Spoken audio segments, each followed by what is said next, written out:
So the brand new Chanel fragrance for the gentleman is here, and this is Bleu de Chanel L'Exclusif.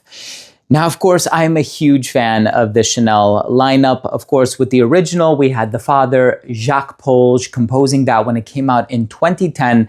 Since then, we had the son's contributions, Olivier Polge, and Olivier is an incredible perfumer. He's worked on so many wonderful fragrances, including Spice Bomb by Viktor and Rolf, and he has such an extensive catalog of releases under his belt. Please check him out, look him up, and you'll see exactly the plethora of fragrances that he's worked on. Well, here we have Bleu de Chanel L'Exclusif, and I actually picked this one up a bit prematurely, but there was an embargo, so I couldn't talk about it right away.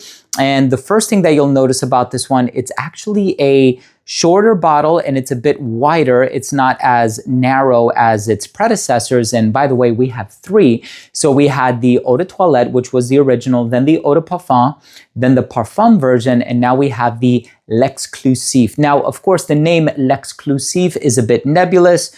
So we don't really have much as far as the expectation is concerned. What is it going to smell like? Are there any notes that are going to be a bit more prominent in this one as opposed to the original? By the way, I've gone through 3 bottles of the Parfum. I have 1 bottle of the Eau de Parfum.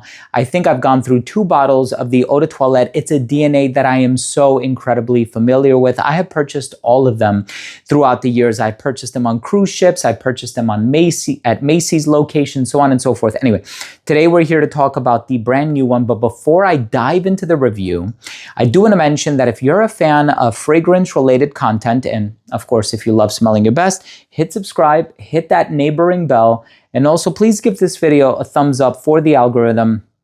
It would really, really mean a lot to me. So I have actually already worn this on a handful of occasions because, well, if there's a brand new Chanel fragrance, especially in the Bleu lineup, I want to know what it's all about. I want to know what it smells like, especially if it's going to be the humongous compliment getter that its predecessors are, right? So you spray this fragrance on for the first time. The first thing instantaneously that you're going to notice is the connection to its predecessors. For a lot of fragrances that are released on the market, it goes without saying that they are quite a deviation from what's been done within that lineup in the past. And you're almost thinking to yourself, like, how on earth is this a flanker to its predecessor? The first one that came to mind, just because I mentioned Spice Bomb before, case in point being the original Spice Bomb, tobacco, pink pepper. It's warm, it's vanillic, it's beautiful, right? It's a bit of a spicy fragrance. And then, of course, you have Night Vision, which went in that Invictus Aqua territory with like that bright, aromatic, oceanic tonka bean vibe. And then you had there's Night Vision, then there's Infrared. And it's like they went in so many different directions where you're like scratching your head and you're like, this is not a flanker. They're just trying to capitalize off of the name. Same thing with Angel for Men by Thierry Mugler. You have the original with the patchouli and the sweetness and, the ethyl maltol, the caramel, that tar note that everybody talks about. And then you had Pure Havane, which has a lot of tobacco, Pure Malt, which is boozy, Pure Wood. You had the Pure Energy, which is very much so on the fresh side of things. And they're all very, very different from the original. So the consumers are left a bit confused. As far as the L'Exclusif version of Bleu de Chanel is concerned, it's very similar. It is very, very similar. So much so that I can imagine some people saying it's redundant. And I think if you have a 200 ml bottle of the Parfum version like I do, you may not necessarily want to purchase this one right away. However, I will tell you what I perceive to be the significant differences. This one is very heavy on the amber. And the amber or the accord utilized in here, which is comprised of the labdanum, perhaps a touch of benzoin as well, it is very thick, it's very base heavy, and it's unsweetened just like its predecessors. You think about the Eau de Toilette, which contains a lot of incense, it has a lot of grapefruit, it has like this pine sort of frankincense vibe to it. It has a citrusy appeal in the opening, but it very quickly goes into like this incensey, ambery, piney, woodsy type of a scent. Here, the amber has been toned up significantly. So the incense is still in here. That frankincense vibe that I get from the original is still in here, but I'm getting a lot more of that amber residing in the dry down. I'm getting a lot more of those unsweetened resinous notes coming together to form this amber accord. And I think it also lists woodsy notes and sandalwood. And sandalwood has always had a creamy, rich texture, and I'm not necessarily getting that from this fragrance right away. As a matter of fact, now it's been like, 4 minutes since I sprayed it. It's still coming across rather fresh. So that grapefruit, those fresh citrusy tones are still alive and well in this fragrance. And it's going to be another 10 minutes or so before they fully dissipate. And then it's going to quickly transition into this dense ambery fragrance that is very mysterious, very sensual, very confident. And that compliment getting property of the original is going to be transferred over to this one seamlessly. So if you're thinking that this is going to be a bit of a darker, more risk-taking expression of the DNA, it truly isn't. It truly isn't. It is the same compliment-getting factor that you're going to get in this one with a slightly modified DNA. And I think that's what we've seen in all of the other Bleu de Chanel flankers as well. So the original Eau de Toilette, in my experience, has historically, and I think will continue to be, the most diffusive one of the bunch. In other words, it's going to be quite loud. You spray it on skin, it's going to jump up off your skin, it's going to radiate quite beautifully, and you're going to be left with an experience that is the loudest of all 4 of them now. And then with the Eau de Parfum, it takes it in a bit of a warmer direction while still captivating and capturing some of that diffusiveness. The L'Exclusive version by far is going to be the longest lasting fragrance from the Bleu de Chanel lineup. So you can expect in the vein of 10 hours, 11 hours. Every time that I've worn this in the past, I have applied it to fabric. And my experience has been, you smell it the next day. If you don't wash your shirt the next day, you're going to smell it 2 days later. I mean, this stuff really does linger. It clings to your shirt.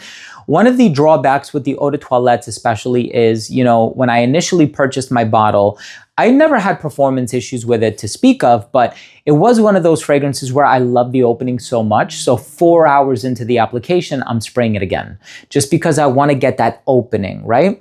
I think with the L'Exclusive version, you do 6 sprays in the morning, 8 sprays, depending on if you're an oversprayer or not.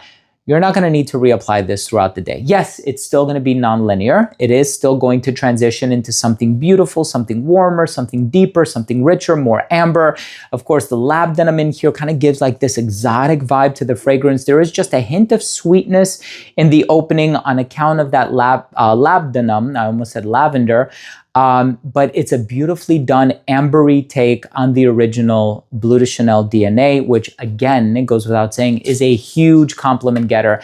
And I think going forward as well, I would also like to do a comparison video. Perhaps I'll do a buying guide, because this is one of the things that I always caution consumers about, right? You walk into a department store, even other Chanel fragrances like Allure, right? There's Allure Homme Sport, Allure Homme Edition Blanche, there's the Super Leggera version. There's so many different Allure flankers, and it's like, how do you know which one to get? And sometimes we are kind of like defaulting on the fact that, okay, they're going to smell quite similar to one another with some negligible differences. That is the case with this one, but still, if you juxtapose them, you're going to be like, okay, yeah, this is definitely the L'Exclusive version.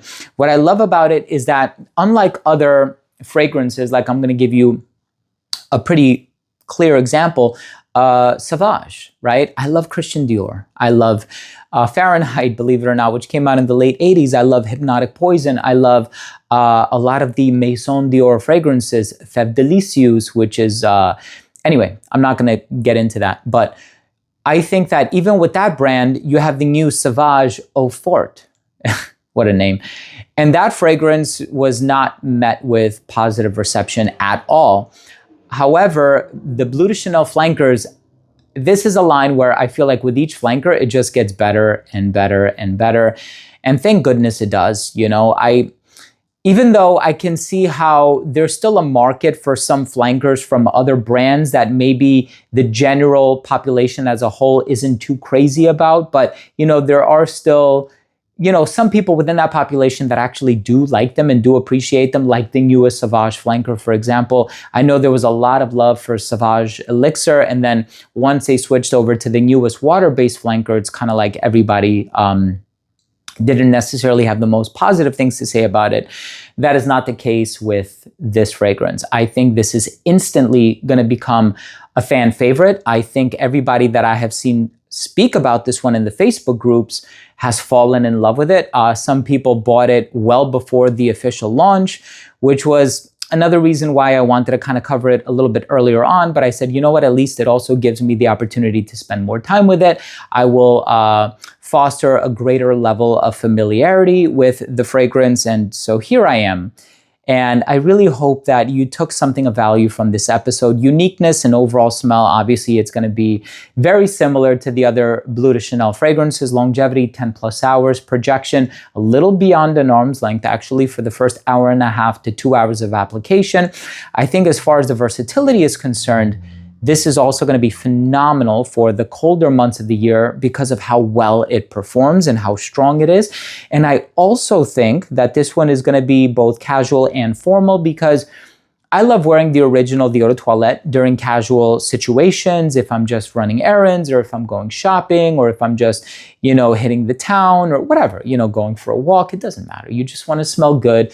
You always want to have something on that is going to please others, even though, I know we wear fragrance to please ourselves. I'm not going to get into that whole philosophical debate right now, but I think this one is going to be more appropriate for the colder months of the year for the performance alone. Significant improvement there. And I think as far as my final verdict is concerned, I can see a lot of people arguing that this is the best Bleu de Chanel. And I think it's subjective. I think if you're looking for performance, it is the best. I think if you're looking for the richest, the deepest one, this is it. But I think if you want to prioritize diffusiveness, then you're going to go with the eau de toilette or the eau de parfum. So I think it really all just depends on what you're going for, But again, this is a flanker done right. There is a bit of a difference between this one and the parfum version. I thought I had a bottle over here. No, I don't think it's inside the box. No, this is my box for the parfum version, but I think, I do have it. I'm like, because I know I have some, so I'm in the studio right now. I know I have some in my bedroom because it's actually very high rotation for me. But anyway, it's an amazing fragrance. Please check it out. You can find it at Macy's. Thank you so much for watching. Thank you so much for joining me. An ambery take on the original Bleu de Chanel. And it's confident, it's mysterious, it is sexy, it is a very smooth, masculine fragrance, tried and true DNA, humongous compliment getter.